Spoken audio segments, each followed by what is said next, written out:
The good news for Virginia is that their strength this year is their defensive line. They returned so many veterans. Yes, Chico Bennett is out for the game. He had a freak injury where he went to kneel at the end of the scrimmage and he couldn't get back up. So unfortunately, he's not going to play.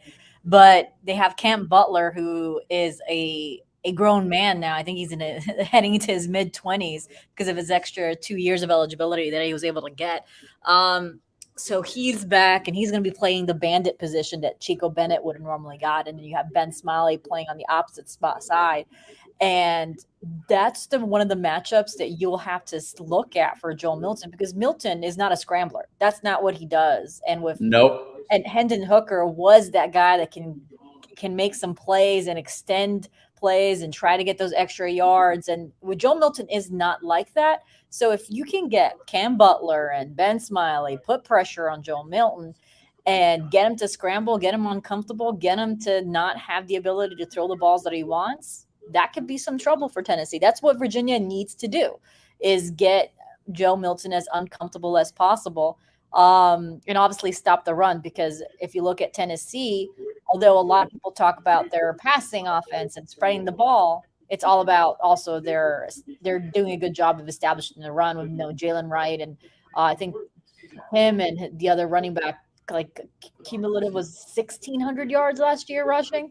So very productive. So that's kind of like the key for Virginia when you look at that Joel Milton against Virginia's pass rush. I mean, it's the most underrated defensive line in the ACC when you look at talent for talent in Virginia. I mean, not a lot of people are talking about it, but I mean, you have when Chico Bennett's healthy, I mean, he was all ACC, and Cam Butler is, I think, one of the most talented defensive ends in the conference too. So it's a good matchup for Virginia.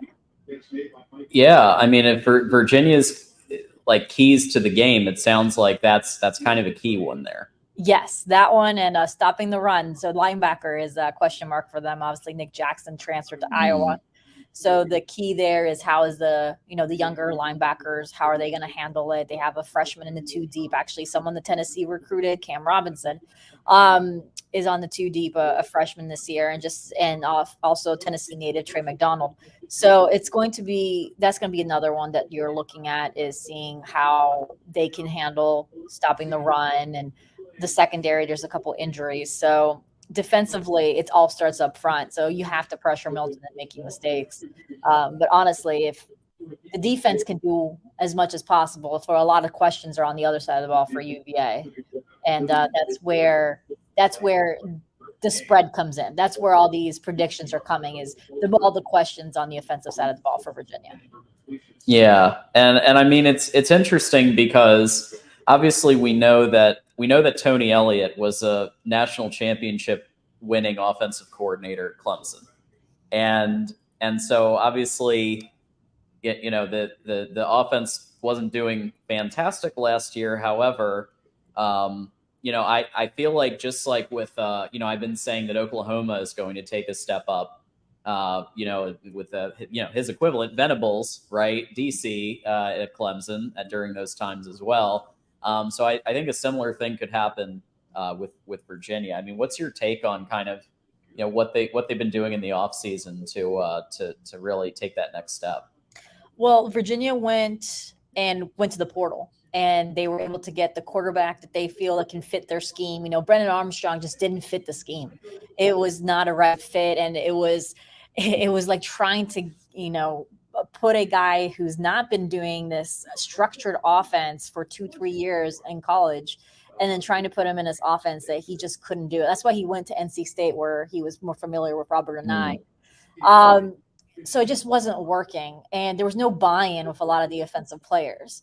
So, and this is something I've mentioned, on Wahoo's 24/7 on our podcast, is that a lot of the issues that stem from last year also came from Tony Elliott's coaching change. The coaching change that happened at Virginia was not normal. I mean, Bronco Mendenhall was out doing in-home visits on Wednesday, scheduled for an in-home visit on Friday of that week, and then stepped down on Thursday. I mean, no one knew, not even his staff knew he was stepping down. Their staff was out on the road, doing in-home visits. So no one knew it was coming, not even the players.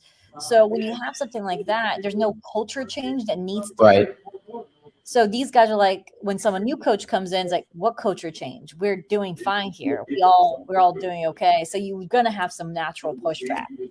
Oh yeah, there's always friction when you're bringing in a new system. You're bringing in a new, Exactly. and it's a very different situation, I think, than what Colorado is dealing with, Exactly. where you have a one-win football team, and then Coach Prime comes in to where there is a culture change necessary. He needs to take it from a losing culture to a winning culture. So Yeah. And in Virginia's case, Virginia obviously was the Coastal Division champion in 2019. Won some key football games, and so yeah, a little bit of a different situation for sure.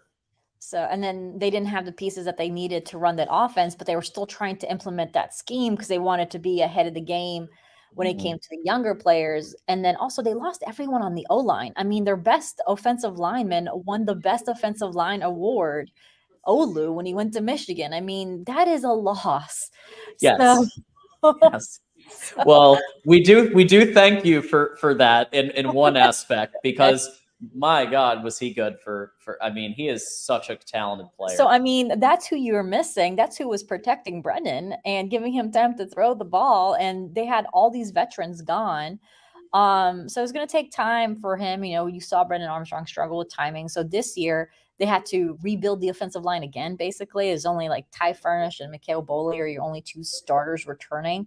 And even Mikhail Boley didn't start the whole time. He started because of injuries when he was a freshman, and so it wasn't quite like he was a consistent starter. So they're still rebuilding the O line, but at least Sure. there's a lot of guys who's been in the system for 2 years, or at least practiced in the system. So it's a little different.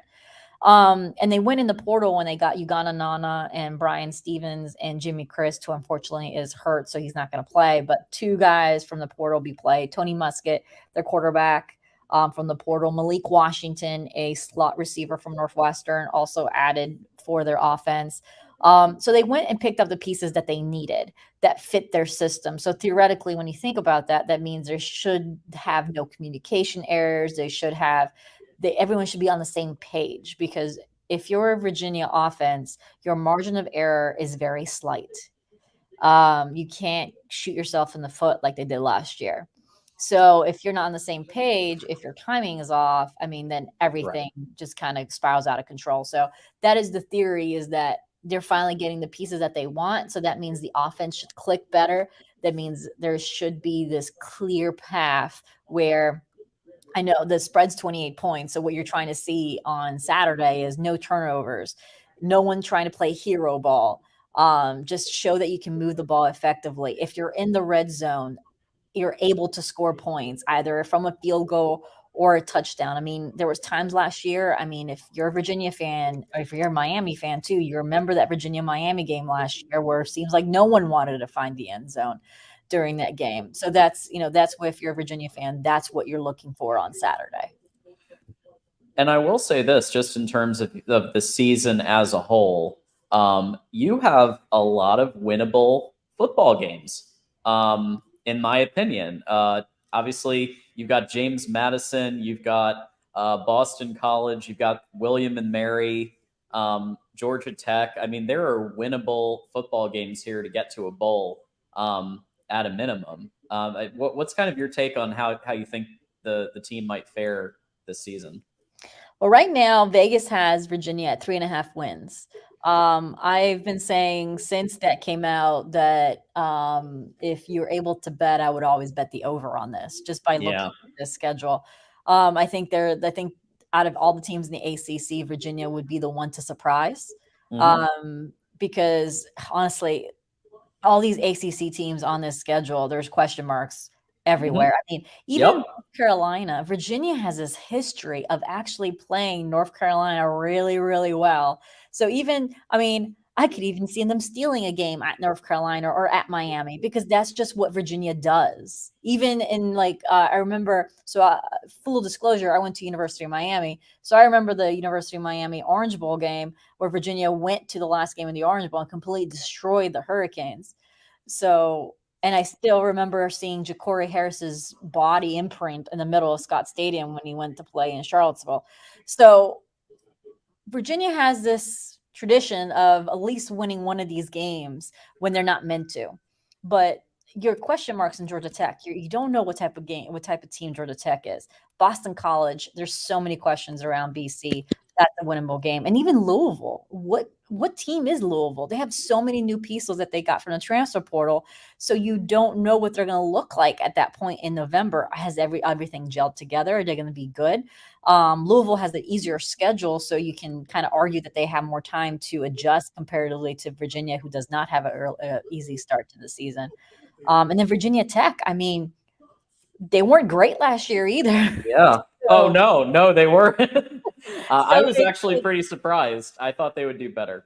So a lot of 50-50 games on this schedule. So that's Yeah. why it goes back to my point. You can't shoot yourself on the foot. So that's what you're looking for on Saturday. If Virginia fixes those things, I mean, last year they were calling timeout out of third down, and out of special teams plays. I mean, or right before, or right after a field goal was kicked. I mean, there were so many miscommunications when they shouldn't have any miscommunication. So if they fix those things, then they could go to a bowl game this year.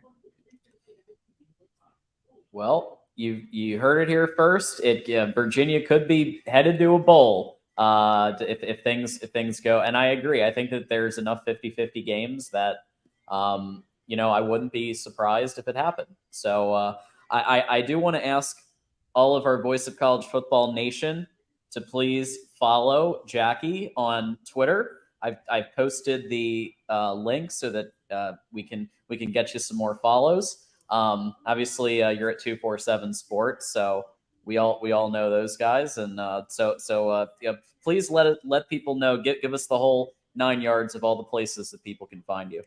Yeah, sure. So obviously you can find me on Twitter at JackieFran_. My content's up on Oahu's 24/7. We have a podcast as well that's available on Spotify, and on Apple. We also have a YouTube channel as well. So so we have content up there. Obviously, I'm in Nashville right now.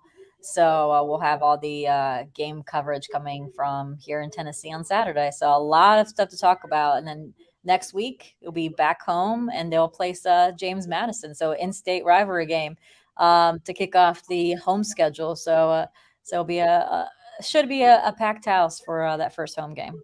Absolutely. So we do have a question from one of our YouTube members, Will ND, who also is part of the helps out with the Notre Dame post game shows. So how concerned are you about JMU? They have a strong program. Got to be the best in the state.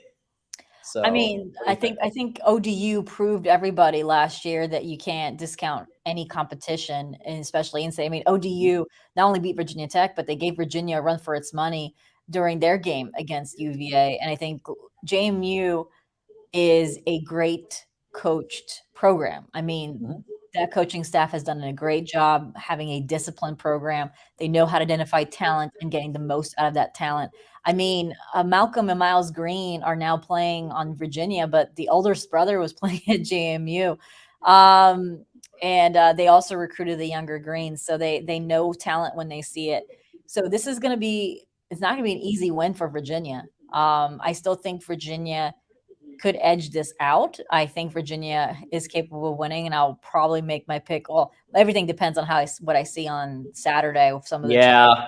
But I'm right now. I predict I'm going to choose Virginia against James Madison. I think the other part to this too, and we didn't really touch on this, is that that's going to be a very emotional home opener for UVA. Yes, they're going to play for the first football game since the November tragedy on Saturday in Tennessee. Right. But so different when you're playing against your home crowd, and there will be they're going to do some stuff for tributes for the 3 players that were killed. The families will be there.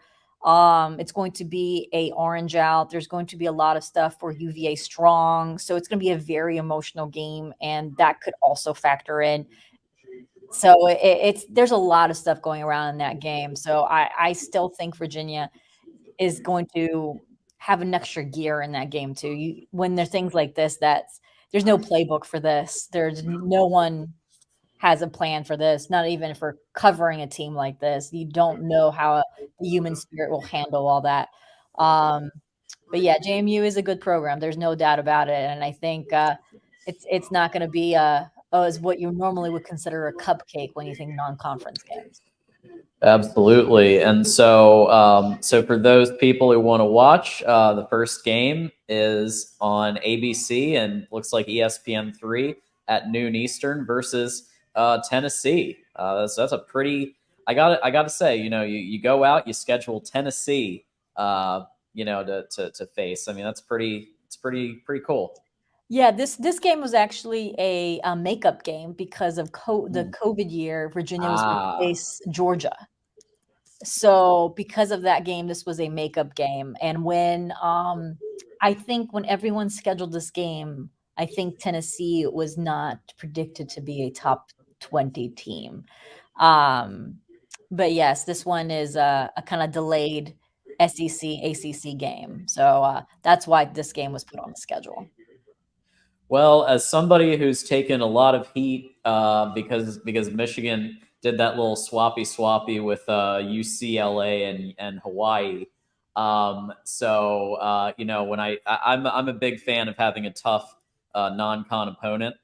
I think it's good for the sport. I think it's good for the teams. I think iron sharpens iron, and if you can beat them, then what a just jolt of positivity for the program. I mean, is it a long shot? Sure, but there's always that possibility. Um, and so yeah, anything can happen. So we'll be staying tuned for that. And Jackie, thanks for kind of hanging out with us for a little bit of the halftime. I'm calling this the halftime show here. So there you go. But thanks for joining us. Yeah, I appreciate being here. You have a good night.